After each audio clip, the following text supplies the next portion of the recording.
नमस्कार प्यारे बच्चों, जय हिंद। मैं परिहार सर आप सभी का मेरे इस YouTube channel primary digital study में स्वागत है। प्यारे बच्चों, आज के इस वीडियो में हम कक्षा पहली की भाषा भारती का पाठ 10 संयुक्त व्यंजन परिचय में आज हम व्यंजन वर्ण त्र का परिचय हम जानेंगे। आप सभी को कक्षा पहली की हिंदी की पुस्तक ओपन करना है और स्क्रीन पर आप जो पेज देख रहे हैं इस पेज को आपको निकाल लेना है।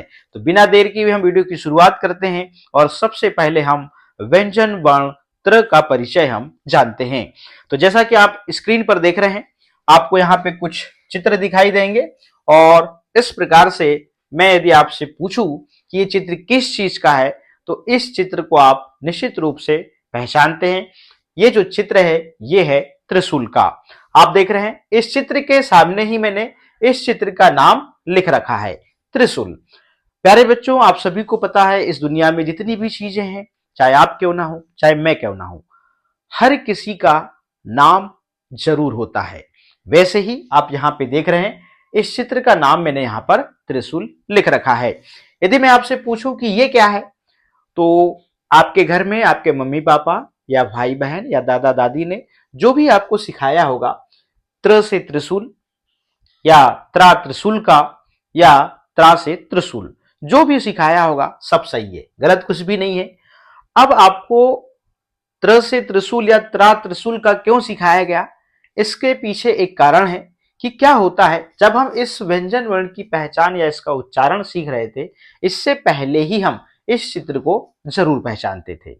तो इस चित्र के माध्यम से आपको इस व्यंजन वर्ण की पहचान और इसे बोलना सिखाया गया, क्योंकि हमें सबसे पहले चित्रों की पहचान जो है बहुत जल्दी हो जाती है। तो इस व्यंजन वर्ण और इस चित्र में क्या संबंध है उसको आप जान लीजिए। देखिएगा, ये चित्र त्रिशूल का है, त्रिशूल शब्द यहां पे लिखा है और त्रिशूल शब्द में आप देखेंगे जो पहला व्यंजन वर्ण है वो क्या है, यही वाला है, मतलब त्र है। इसलिए इस चित्र के माध्यम से इस व्यंजन वर्ण की पहचान और उच्चारण आपको सिखाया गया।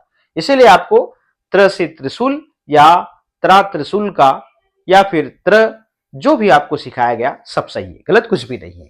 तो संबंध है, संबंध था, इसीलिए तो आपको सिखाया गया।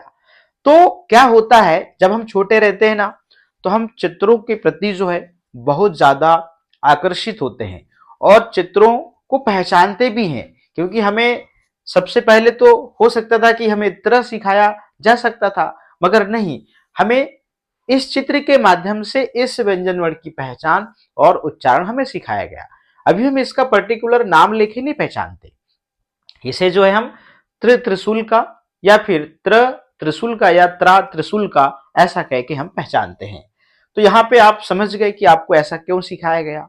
यहाँ पर इस व्यंजन वर्ण और इस चित्र के नाम में क्या संबंध है ये भी मैंने बता दिया। अब मैं बात करता हूं कि आपने जो सीखा है उसको भूलेंगे कैसे। तो दो लाइन की कविता है कि त्र को त्र त्रिशूल का या त्रा त्रिशूल का नहीं बोलेंगे, त्र को त्र बोलेंगे। इस प्रकार से आप गुनगुनाइए, तो जो आपने सीखा है उसको भूल जाएंगे और जो सीखना चाहते हैं वो सीख जाएंगे। दूसरी चीज, अब यहाँ पे कुछ बच्चे इस त्र को त्रा कहते हैं, ठीक है ना। अब इसे आप त्र कहेंगे या त्रा कहेंगे, इसको समझ लीजिए। देखिएगा, आपने स्वर सीखा अ से लेके अह तक, ठीक है ना। अब मैंने बताया था कि अ स्वर की मात्रा नहीं होती। जब अ स्वर की मात्रा नहीं होती तो आपको पता है कि ये अ जो स्वर है व्यंजन वर्णों में मिला होता है। जब ये व्यंजन वर्णों में मिला होता है तो क्या होता है, देखिएगा, अब यहाँ पे ये संयुक्त व्यंजन वर्ण है, संयुक्त व्यंजन वर्ण है ना, मतलब एक से अधिक इसमें व्यंजन वर्ण मिले हुए हैं, स्वर तो मिला है, इसलिए संयुक्त व्यंजन वर्ण कहलाता है। इसमें त अर्ध व्यंजन वर्ण और र अर्ध व्यंजन वर्ण और स्वर अ मिलकर ये बनता है त्र। ध्यान रखिएगा, अब इसमें अस्वर मिला हुआ है, इसलिए जब हम इन व्यंजन वर्ण का उच्चारण करते हैं तो अंत में अ निकलता है, त्र त्र। क ख ग घ अंग च छ झ ऐसे। अब यहां पे आप समझ गए कि इसे त्र कहना है या त्रा कहना है। यदि आप इसे लिखा त्र है और आप इसे त्रा कहेंगे तो आप समझ गए कि इसमें आ की मात्रा लग गई, और जबकि इसमें आ की मात्रा लगी ही नहीं है, इसमें तो सिर्फ अभी अस्वर मिला हुआ है। तो आप अ स्वर अंत में निकले ऐसा उच्चारण करिए, तो ये है त्र। तो फाइनली आपको ये पता हो गया कि इसे त्र कहना है या त्रा कहना है, ठीक है ना। अब संयुक्त व्यंजन वर्ण की बात मैंने इसी में कर दिया, क्योंकि ये जो व्यंजन वर्ण है आधा त आधा र और अ स्वर मिलकर त्र बनता है, ठीक है ना। अब देखिएगा, अब आपने व्यंजन वर्ण और चित्र के नाम में क्या संबंध है ये आपने सीख लिया। जो आपने सीखा है उसको कैसे भुलाएंगे और जो सीखना चाहते हैं उसको आप कैसे याद रखेंगे, वो एक कविता बता दिया। दूसरी चीज, इसे त्र कहेंगे या त्रा कहेंगे ये भी मैंने बता दिया। अब मैं बात कर लेता हूं एक छोटी सी कहानी के माध्यम से इस व्यंजन वर्ण को आप कैसे उच्चारण करेंगे और इसका नाम कैसे याद रखेंगे।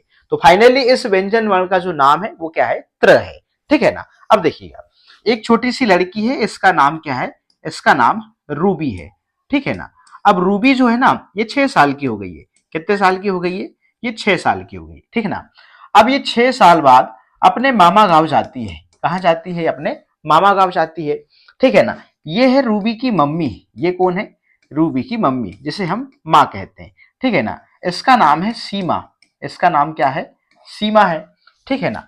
अब ये है रूबी का मामा, कौन है ये रूबी का मामा है। और रूबी के मामा के गांव में ये एक आदमी है, ऐसे बहुत से हैं, ठीक है ना, ये है आदमी, ठीक है ना। अब रूबी जो है 6 साल बाद कहाँ जा रही है, अपने मामा गांव जा रही है। तो निश्चित रूप से रूबी के मामा के गांव के घर वाले के अलावा गांव वाले कोई नहीं जानते रूबी को। अब ये 6 साल बाद मामा गांव गई तो निश्चित रूप से ये आदमी जरूर पूछेगा ये कौन है। अब वहां के गांव के जो आदमी हैं वो रूबी की माँ सीमा को सब पहचानते हैं, क्योंकि वहीं पे उसका जन्म हुआ, वहीं पली बड़ी है, वहीं पढ़ी लिखी है और वहीं से उसकी शादी हुई है। तो गांव वाले सब जानते हैं। अब जो है रूबी का जो परिचय है, रूबी का मामा जो है इस आदमी से कराता है। तो ये जो है मामा क्या परिचय कराता है, बोले ये तो सीमा की बेटी रूबी है। तो ये आदमी समझ जाता है, बोले अरे सीमा की बेटी, अच्छा अच्छा रूबी, अच्छा अच्छा। तो अब ये आदमी इसको पहचानने लगा, बोले ये रूबी है। अब ये आदमी नेक्स्ट दिन मतलब अगले दिन जब भी मिलती है तो इसे क्या कह के बुलाता है, रूबी और सुनाओ क्या हो रहा है, तुम्हारी मम्मी क्या कर रही है, तुमने क्या खाई हो रूबी, ऐसे। अब ये आदमी ऐसे नहीं पुकारता कि बोले सीमा की बेटी रूबी तुम क्या कर रही हो, सीमा की बेटी रूबी तुम कहां जा रही हो, ऐसे नहीं। तो जिस प्रकार से यहां पे ये आदमी इस रूबी को रूबी कह के बुलाता है, वैसे ही आप जो है आपको 6 साल पहले आपके घर वालों ने यही सिखाया गया कि ये त्रिशूल का है या फिर त्रिशूल का है, ठीक है ना।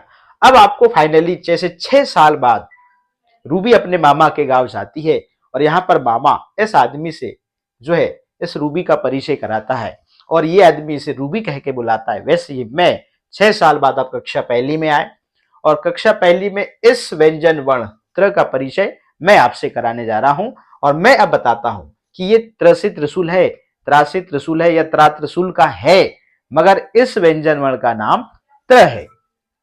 तो जिस प्रकार से ये आदमी अब इसे सीमा की बेटी रूबी न कह के अब इसे सिर्फ रूबी कह के बुलाता है, वैसे आप जो है इसे त्रा त्रिशूल का या त्र से त्रिशूल न कह के सिर्फ आप त्र कह के ही बुलाएंगे। इस प्रकार से बच्चों मैंने इस व्यंजन वर्ण का परिचय आपसे कराया। अब हम चलते हैं बुक में, वर्कशीट में कैसे लेखन अभ्यास करना है इस पे हम चर्चा कर लेते चलिएगा। आप सभी ने बुक ओपन किया होगा और इस बुक में आप देख रहे होंगे जो व्यंजन वर्ण त्र है डॉट डॉट के माध्यम से यहाँ पे बना हुआ है, इसमें आप कैसे लेखन अभ्यास करेंगे इसको आप समझ लीजिए। देखिएगा, इस पे आप पेंसिल चलाएंगे और जो है आप उच्चारण करेंगे त्र, ऐसे जी त्र, ठीक है ना। ये देखिएगा ये त्र, ऐसे ये देखिए त्र त्र त्र, ठीक है ना। इस प्रकार से आप लेखन अभ्यास करेंगे और कॉपी में जो है आपको अलग से लेखन अभ्यास और करना होगा। देखिएगा, अब यहां पे आप क्या करेंगे, यहां पे आप लिख दीजिए सबसे पहले त्र व्यंजन वर्ण, त्र से यहां पे आप लिखिए त्रिशूल, ठीक है ना। यहां पे लिख दीजिए पत्र, ठीक है ना। यहां पे आप लिख सकते हैं पत्रकार, इस प्रकार से ऐसे शब्द आप लिख सकते हैं। इनको बोल बोल के ऊपर से लेके नीचे तक लिखिए, निश्चित रूप से आपका लेखन अभ्यास होगा और त्र व्यंजन वर्ण का लेखन अभ्यास भी होगा और साथ में आपका परिचय भी इसमें कंप्लीट हो जाएगा। तो प्यारे बच्चों, आज के इस वीडियो में हमने व्यंजन वर्ण त्र का परिचय जाना और त्र का लेखन अभ्यास कैसे करना है, ये भी हमने इस वीडियो के माध्यम से सीखा। तो आज के इस वीडियो में इतना ही, फिर मिलेंगे हम नेक्स्ट वीडियो में नेक्स्ट व्यंजन वर्ण के साथ में। आप सभी का बहुत बहुत धन्यवाद।